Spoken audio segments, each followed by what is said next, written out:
Hello 6th class, how are you all?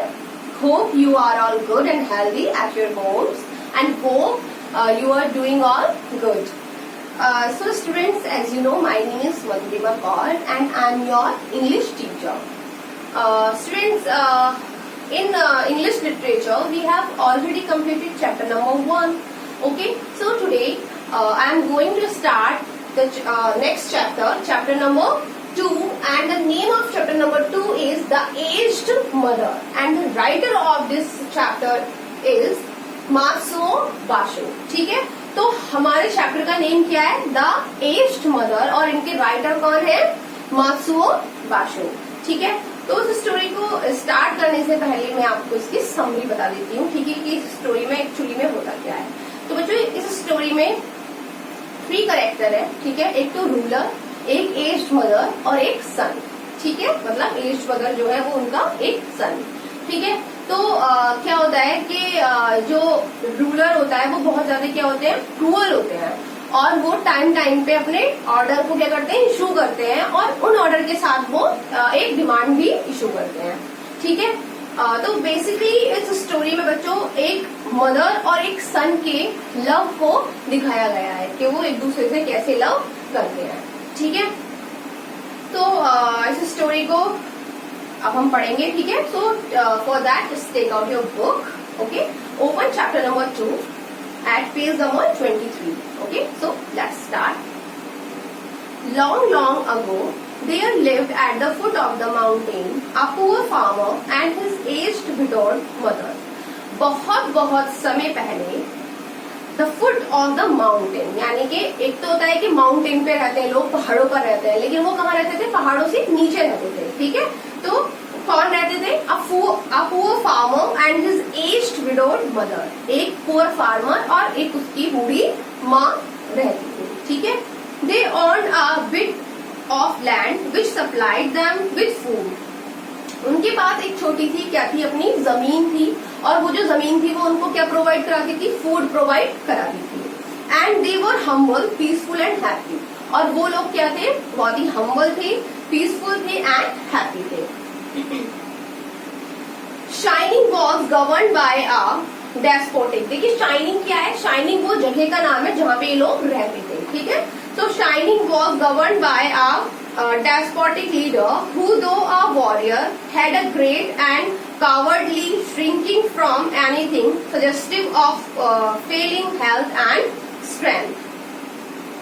तो जो shining था तो वो किसके द्वारा गवर्न था?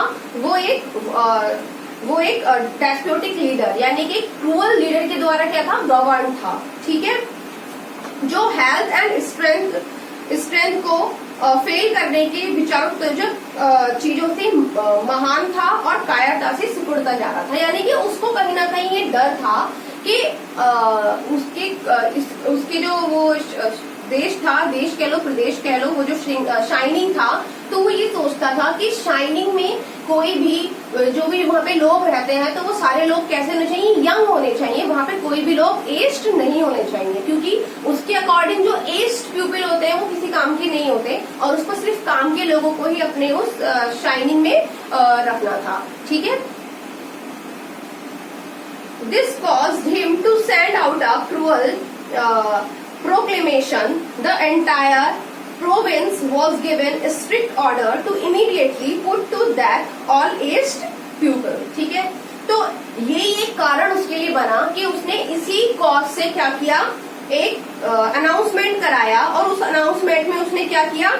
एक ऑर्डर, एक स्ट्रिक्ट ऑर्डर को एक इशू कराया. ठीक है, और वो स्ट्रिक्ट ऑर्डर क्या था कि उस शाइनिंग में जितने भी एज्ड पीपल हैं उनको क्या कर दिया जाए? उनको मार दिया जाए. Those were barbarous days, and the custom of abandoning old people to die was not uncommon. ठीक है, those were barbarous days. तो वो जो दिन थे जब उसने वो ऑर्डर इशू किया था, तो लोगों के लिए वो दिन कैसे थे? बहुत ही ज्यादा क्रूअल दिन थे. ठीक है, and the custom of abandoning old people to die was not uncommon. और ये जो एक प्रथा थी कि जो एज लोग हैं उनको मार दिया जाए, तो ये लोगों के लिए बहुत ज्यादा क्या था, अनकॉमन था, क्योंकि वहां पे ऐसे ही ऑर्डर निकलते रहते थे, ठीक है। तो उनको इन सब चीजों की आदत सी थी और ये उनको क्या लग रहे थे, असाधारण लग रहे थे कि ये तो होता ही रहता है।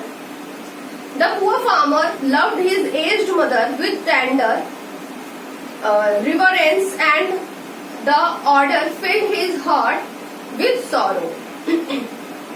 तो जो पुअर फार्मर था वो अपनी जो एज मदर थी उनसे बहुत ज्यादा क्या करते थे, बहुत ज्यादा प्यार करते थे। And the order field his heart with sorrow, और वो जो ऑर्डर था कि एज्ड पीपल को मार देना चाहिए, तो वो जो ऑर्डर था, तो उस ऑर्डर से जो उनका दिल था वो क्या हो गया था, बहुत ज्यादा दुख से भर गया था। यानी कि वो जो फार्मर था, जो पुअर फार्मर था, जब उसने सुना कि जो रूलर है उसने ऐसा ऑर्डर निकाला है कि सारे एज्ड पीपल को मार देना चाहिए, तो उससे उसका जो दिल था वो बहुत ज्यादा दुखी हो गया। But no one ever thought twice about obeying the mandate of the governor. ठीक है, देखिए मैंडेट मतलब क्या है, मैंडेट मतलब है ऑफिशियल कमांड और इंस्ट्रक्शन, ठीक है। But no one ever thought twice about obeying the mandate of the governor. तो बल्कि जो वहां के लोग थे उन्होंने एक या दो बार ये सोचना भी जरूरी नहीं समझा कि जो भी वो सजेशन निकला है तो उस पर एक भी बार सोचना जरूरी नहीं समझा कि ये सही है क्या गलत है, बस वहां के लोग वो चीज मान लिया करते थे जो भी वो रूलर ऑर्डर देता था। So with many deep and hopeless site the youth prepare for what at that time was considered the kindest mode of death. तो बहुत ही ज्यादा डीप होपलेस फीलिंग के साथ उस पुअर फार्मर ने ये सोचा, मतलब वो जो पुअर फार्मर था वो ये सोचने लगा कि कोई ना कोई ऐसा काइंडेस्ट मोड तो होगा डेथ का जिससे कि मेरी माँ को काइंडेस्ट मोड मिल सके, ठीक है, काइंडेस्ट डेथ मिल सके। यानी कि वो काइंडेस्ट मोड ढूंढ रहा था डेथ के लिए, ठीक है, कि कोई ऐसा तरीका होगा जिससे डेथ हो तो वो बहुत ज्यादा भयानक ना हो। Just at sundown, when his day's work was ended, he took a quantity of unwhitened rice, which was the principal food for the poor. तो जैसे ही सन डाउन हुआ, यानी कि सन के छिपते ही, when his day's work was ended, जब उसका work and हो गया, he took a quantity of unwhitened rice। तो उसने क्या किया, अनवाइटेड राइस की कुछ क्वांटिटी ली जो कि उन पुअर लोगों का वो प्रिंसिपल फूड था, ठीक है। And he cooked dried it, और उसने उसको पकाया और उसको क्या किया, ड्राई किया। And tied it in a square cloth which he swung in a bundle around his neck, ठीक है। और उसने क्या किया, एक स्क्वायर क्लॉथ में उसको टाई कर लिया और उसकी एक गठरी बना के कहाँ पे टांग ली, अपनी गर्दन में टांग ली, ठीक है। along with a gourd filled with cool sweet water। और उसने क्या किया, एक देखो बच्चों, गोल्ड क्या होता है, गोल्ड एक फ्रूट होता है, ठीक है। तो जो फ्रूट होता है तो उसकी स्किन जो होती है वो हार्ड होती है, ठीक है। तो उसकी स्किन को रख लिया करते थे वो, ताकि उसकी स्किन में क्या रख सके, वो वाटर को रख सके, तो वाटर स्टोर करने के लिए वो स्किन यूजफुल होती थी। तो उस गोर्ड में उसने क्या भर लिया, ठंडा और मीठा पानी भर दिया। Then he lifted his helpless old mother to his back and started on his painful journey। फिर उसने क्या किया कि अपनी मम्मी को, जो उसकी एज्ड मदर थी, तो अपनी मदर को उसने अपनी बैक पे क्या कर लिया, लिफ्ट कर लिया, उठा लिया और अपनी पेनफुल जर्नी स्टार्ट कर दी। कहाँ के लिए, माउंटेन के लिए, ठीक है। यानी कि उसने माउंटेन पे ऊपर चढ़ने के लिए, क्लाइंबिंग करने के लिए उसने अपनी जर्नी स्टार्ट कर दी। यानी कि वो अपनी माँ को कहाँ ले जाना चाह रहा था, माउंटेन के ऊपर। The road was long and steep. जो वहाँ की रोड थी, जो माउंटेन्स की रोड थी, वो कैसी थी, बहुत ही ज्यादा लंबी थी। और वहाँ पे एक ही रोड नहीं थी, वहाँ पे जो रास्ते थे वो बहुत छोटे छोटे थे और दो राहें थी, यानी कि कोई भी समझ ही नहीं पता था कि कौन से रास्ते पे चला जाए। बहुत ही सारे वहाँ पे क्या थे, रास्ते थे। The narrow road was crossed and recrossed by many paths made by the hunters and wood cutters.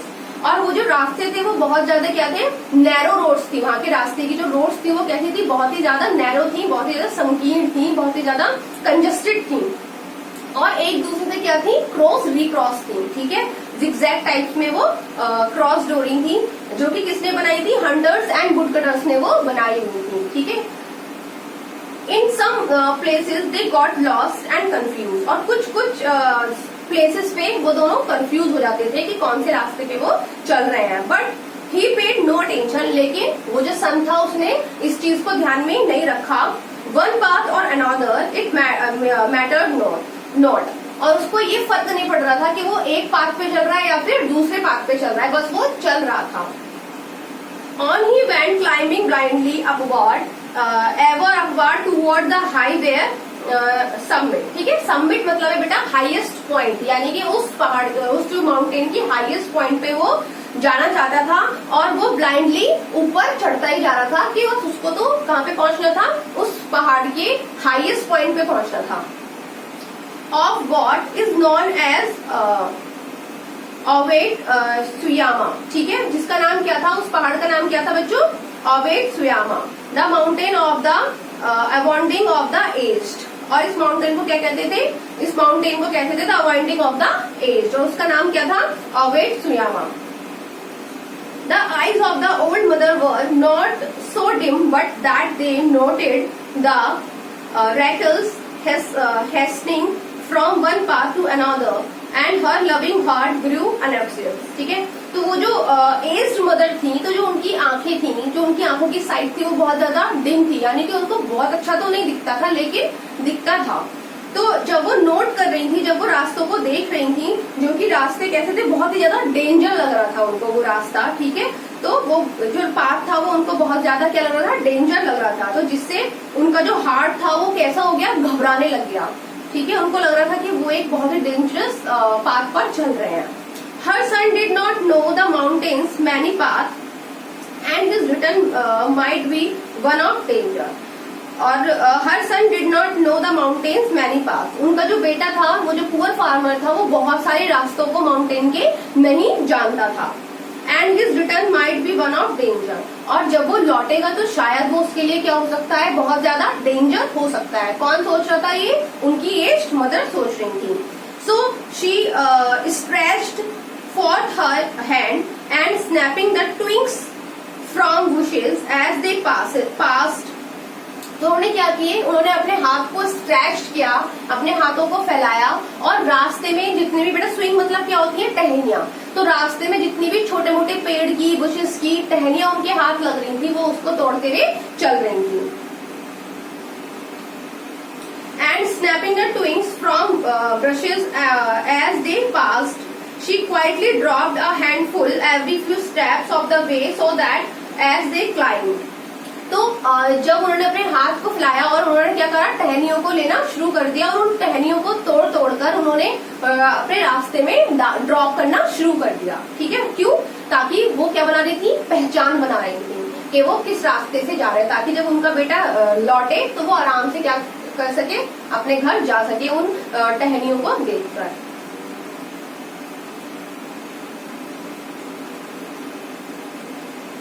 The narrow path behind them was dotted at frequent intervals.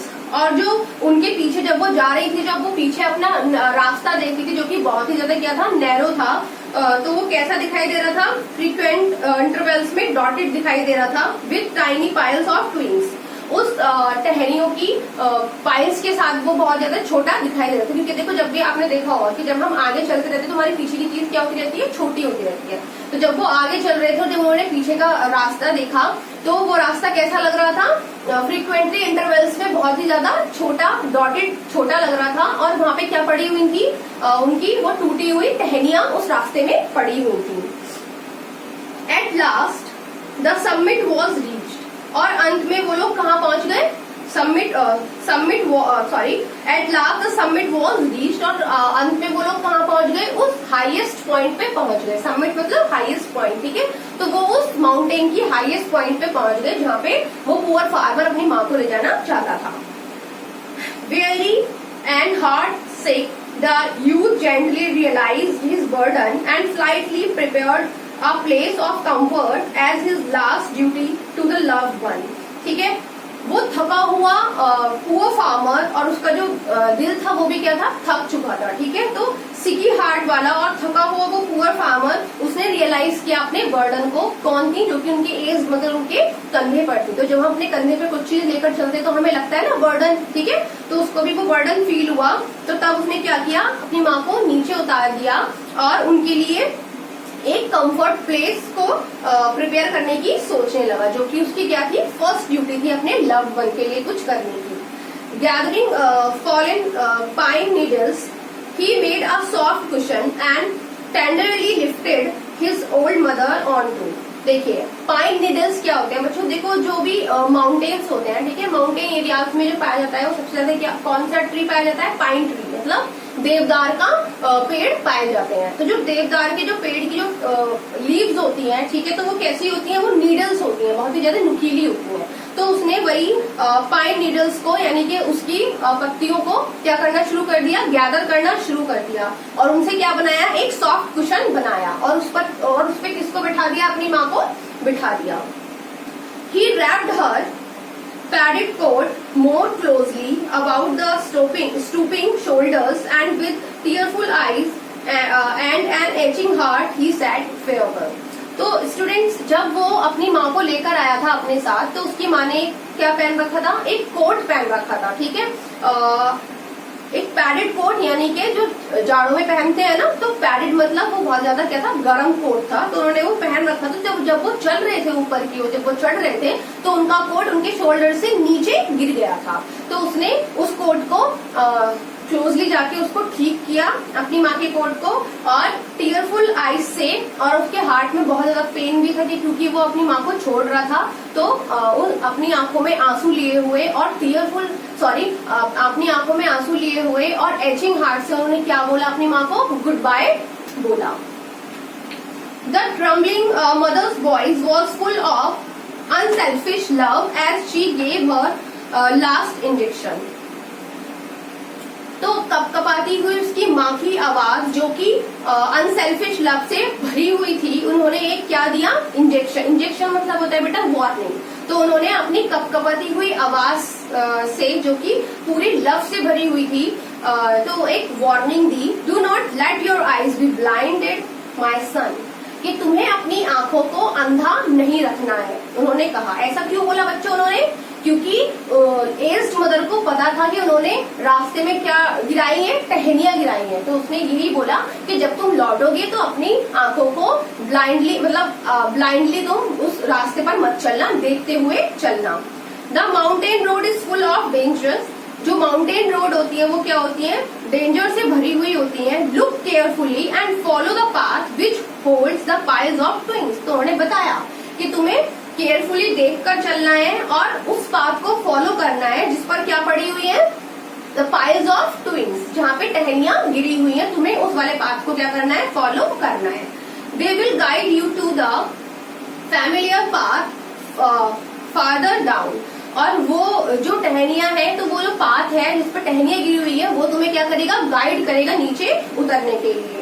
The sun's surprised eyes looked back over the path, then at the poor old. तो तब वो जो बेटा था उनका, वो बहुत ज्यादा क्या हो गया, सरप्राइज्ड हो गया, शॉक्ड हो गया, और उन्होंने सरप्राइजली अपने पाथ को देखा पीछे, जिसपे वो टहनियां गिरी हुई थी, और फिर अपनी माँ को देखा. Shriveled hands all scratched and soiled by their work of love. तो जो उनके रिंकल्ड हाथ थे, क्योंकि जब बूढ़े जाते हैं तो बूढ़ों की जो स्किन होती है वो कैसी हो जाती है, झुर्रियोंदार हो जाती है. ठीक है, तो वही उन्होंने जो फार्मर थे, तो उन्होंने उनके रिंकल्ड हैंड्स देखे, जो कि क्या थे, स्क्रैच्ड थे. स्क्रैच्ड मतलब जब वो टहनियां तोड़ रही थी तो उनके हाथों में क्या लग गई थी, बहुत सारी खरोंचें लग गई थी. His heart broke within the going to the ground. और जो उसका हार्ट था वो एक बार फिर टूट गया था, और वो कहाँ पर गिर गया था, ग्राउंड पे नीचे बैठ गया. He cried aloud, और उसने जोर से चिल्लाया, Oh honorable mother, your kindness breaks my heart. O honourable mother, आपकी काइंडनेस ने मेरा हार्ट को ब्रेक कर दिया है। I will not leave you, मैं तुम्हें नहीं छोड़ूंगा। Together we will follow the path of twins and together we will die. तो उसने बोला कि हम लोग एक साथ इस पाथ को क्या करेंगे, फॉलो करेंगे, और हम एक साथ ही इस टहनियों भरे पाथ से चलकर फिर से अपने घर जाएंगे। मैं अकेला घर नहीं जाऊंगा। Once more the shouldered his burden and hastened down the path. अब जब उन्होंने अपनी माँ को अपने बैक पर बिठाया तो अब वो उनको बर्डन नहीं लग रहा था, बल्कि उनको अब क्या हो रहा था, बहुत ज्यादा लाइट फील हो रहा था और वो जल्दी जल्दी पाथ से नीचे उतरने लगे। Through the shadows and the moonlight की शैडो के साथ साथ वो जल्दी जल्दी नीचे उतरने लगे। टू द लिटिल हट इन द वैली में जो उनकी छोटी सी हट थी वो वहां के लिए चल पड़े। Beneath the kitchen floor was a warped closet for food which was covered and hidden from view. और वो अपने घर जब पहुंच गए तो उनके घर में क्या था, एक किचन फ्लोर था, ठीक है। तो किचन फ्लोर था जिसके पास क्या था, एक वॉल थी, क्लोसेट की वॉल थी, जहाँ पे वो क्या करते थे, अपने खाने वगैरह वहाँ पे रखते थे। Which was covered and hidden from view. और वो क्या था, वो बहुत ज्यादा हिडन एरिया था और कवर्ड एरिया था कि अगर कोई बाहर से उनके घर की तरफ देखता था तो वो जो एरिया था, कौन सा वाला, क्लोसेट वाला जो एरिया था, वो बाहर के व्यू से वो नहीं दिखता था। There the son hid his mother। और वहाँ उसने क्या किया, वहाँ सन ने अपनी माँ को छिपा दिया। Supplying her with everything she needed. और उनको वो सब चीजें सप्लाई की जो भी उनको जरूरत हो सकती थी। Continuously watching and fearing she would be discovered. और उनको वो कंटिन्यूसली देखता रहा और डरता भी रहा कि कहीं ये कोई इनको डिस्कवर ना कर ले। Time passed and he was beginning to feel safe. Time बीतता गया और वो थोड़ा थोड़ा सेफ फील करता रहा। When again the governor sent for heralds wearing an unreasonable order। और जब वो सेफ फील कर रहा था तो तभी दोबारा गवर्नर ने क्या भेजा, एक ऑफिशियल मैसेज भेजा जो कि क्या था, अनरीजनेबल मैसेज था, ठीक है, मतलब ऑर्डर था। Seemingly as a boost of his power. अपनी पावर को बूस्ट करने के लिए उसने क्या भेजा, एक और अनरीजनेबल ऑर्डर भेजा। His demand was that his subjects should present him with a robe of ashes। और अब की बार जो ऑर्डर था, एक्चुअली वो ऑर्डर नहीं था, वो क्या था, उसकी एक डिमांड थी। और वो डिमांड क्या थी कि वो चाहता था कि अब लोगों को उसे क्या शो करना है, रोप ऑफ एशेज, यानी कि राख की रस्सी लोगों को उसके सामने दिखानी है। लेकिन राख की रस्सी कैसे दिखाएं? अब वो सब लोग बहुत ज्यादा क्या हो गए, सब लोग परेशान हो गए। The entire province trembled with dread. और जितने भी प्रोविजन में लोग थे वो सब क्या हो गए, डर से कांपने लगे। The order must be obeyed yet who in all shining could make a rope of ashes. और जो ऑर्डर था उनको ओबे तो करना ही था, लेकिन सब लोग सोचने लगे कि अब कैसे राख की रस्सी बनाई जाए। One night in great distress the son whisper the news to his hidden mother. और एक रात वो जब बहुत ज्यादा क्या हो गया, स्ट्रेस में हो गया सन, तब उसने ये वाली बात किसको बताई, अपनी छिपी हुई माँ को बताई। Wait she said. और उनकी माँ ने बोला, वेट, आई विल थिंक, मैं सोचूंगी इसके बारे में। On the second day she told him what to do. और अगले ही दिन एज्ड मदर ने अपने सन को बताया कि क्या करना है। Make a rope of twisted straw. उन्होंने बोला कि स्ट्रॉ लेकर आओ और स्ट्रॉ से क्या करो, एक ट्विस्टेड रोप बनाओ, यानी कि स्ट्रॉ को ट्विस्ट कर करके एक क्या बनाओ, रस्सी बना लो। Then stretched it upon a row of flat stone and burn in on a windless night. और उसको किसके ऊपर खींचो, वो जो रस्सी बनाई थी स्ट्रॉ को, तो उस स्ट्रॉ की बनी रस्सी को फ्लैट स्टोन्स पे क्या करो, खींच कर रखो, और जब हवा ना हो तब उसमें क्या करो, उसको जला दो। He called the people together and did as she said, and when the blaze died down। और फिर उसने क्या किया, सारे लोगों को एक साथ इकट्ठा किया और उसने अपनी माँ की वो कही हुई बात सबको बताई और सबने ये डिसाइड कर लिया और क्या किया, एक रोप बनाई और ट्विस्टेड करके स्ट्रॉ को उसमें क्या लगा दी, एक आग लगा दी। There upon the stones with every twist and fiber showing perfectly lay a rock of ashes। और जैसे जैसे आग वो बुझती रही तो स्टोन के ऊपर क्या दिखने लगी, एक ट्विस्टेड स्ट्रॉ की फाइबर की जो परफेक्टली क्या बनने लगी, जलने के बाद रोप बनने लगी। ठीक है, द गवर्नर वॉज, और उसने फिर उसको किसको दिखाई, वो गवर्नर को जाकर दिखा दी। The governor was pleased at the wit, और जो गवर्नर था वो समझदारी से बहुत ज्यादा क्या हुआ, प्लीज्ड हुआ, बहुत ज्यादा प्रसन्न हुआ। ऑफ द यूथ, उस यूथ की। The praised greatly but he demanded to know where he had obtained his wisdom. ठीक है, वो बहुत ही ज्यादा उसने प्रशंसा तो की उन लोगों की, लेकिन फिर उसने ये डिमांड भी की कि मुझे जानना है कि तुमने ये विजडम कैसे दिखाई, ये बुद्धिमानी कैसे दिखाई। Alas alas cried the farmer, farmer ने चिल्लाना शुरू किया। The truth must be told, कि जो ट्रुथ है वो जरूर बताया जाएगा। एंड विद डीप ओज ही रिलेटेड हिज स्टोरी, और उसने फिर अपनी सारी स्टोरी उसको जो वहाँ का रूलर था उनको बताई। The governor listened and then meditated in silence, governor ने वो सारी बात सुनी और फिर चुप हो गया। Finally he lifted his head, और फाइनली उसने अपना सिर उठाया ऊपर।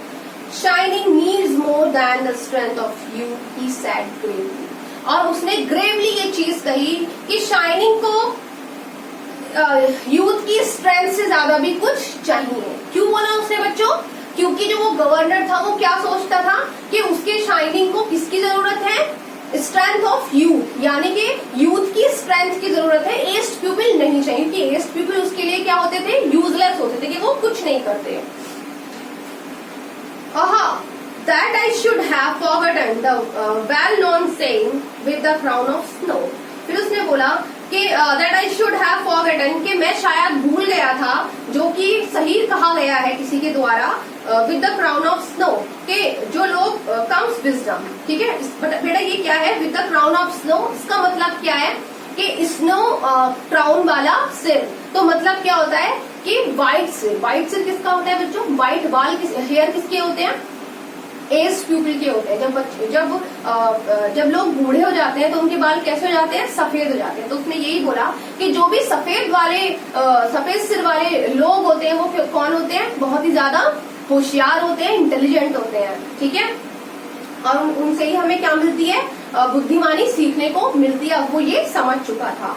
That very the cruel law was abolished, और उसी समय जो उसका एक लॉ था कि जितने भी एज्ड पीपल हैं उनको मर जाना चाहिए, वो यूजलेस होते हैं, तो वो जो उसका लॉ था वो क्या कर दिया गया, एबॉलिश्ड कर दिया गया, उसका वहीं एंड हो गया।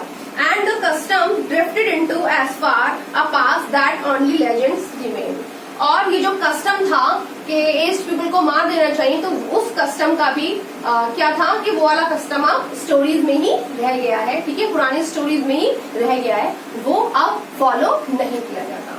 ठीक है, तो ये आपकी स्टोरी क्या हो गई, कंप्लीट हो चुकी है। ठीक है, आई होप आप लोगों को बहुत ही ज्यादा ये स्टोरी इंटरेस्टिंग लगी होगी। ठीक है, तो अब हम करेंगे इसके क्या, word meaning and hard word, sorry difficult words. ठीक है, तो आप लोगों को क्या करना है कि पहले अपनी कॉपी पे पिक्चर मेक करके रख लीजिएगा। ठीक है, और इसके हार्ड वर्ड एंड इसके difficult word and word meaning आपको मैं पीडीएफ में दे दूंगी। ठीक है बच्चों, और लास्ट जब मैंने चैप्टर कराया था तो कुछ बच्चों ने मुझसे पूछा भी था, ठीक है, कि हमें सारे ही करने हैं क्या, तो उस टाइम तो आपको सारे वर्ड मीनिंग करने थे, लेकिन इस टाइम मैंने क्या किया है, वर्ड मीनिंग को हाईलाइट कर दिया है स्टूडेंट्स। ठीक है, तो आपके इसमें 19 वर्ड मीनिंग है, लेकिन आपको करने हैं 15 वर्ड मीनिंग। ठीक है, जो भी हाईलाइटेड वर्ड मीनिंग है वो आपने कॉपी में करने हैं, और जिसके भी नीचे अंडरलाइन होगा वर्ड के वो आपके क्या होंगे, डिफिकल्ट वर्ड होंगे। तो पहले आपको पिक्चर मेक करनी है, उसके बाद आपको डिफिकल्ट वर्ड करने हैं, और उसके बाद आपको क्या करने हैं, वर्ड मीनिंग करने हैं, and then you have to write question answers.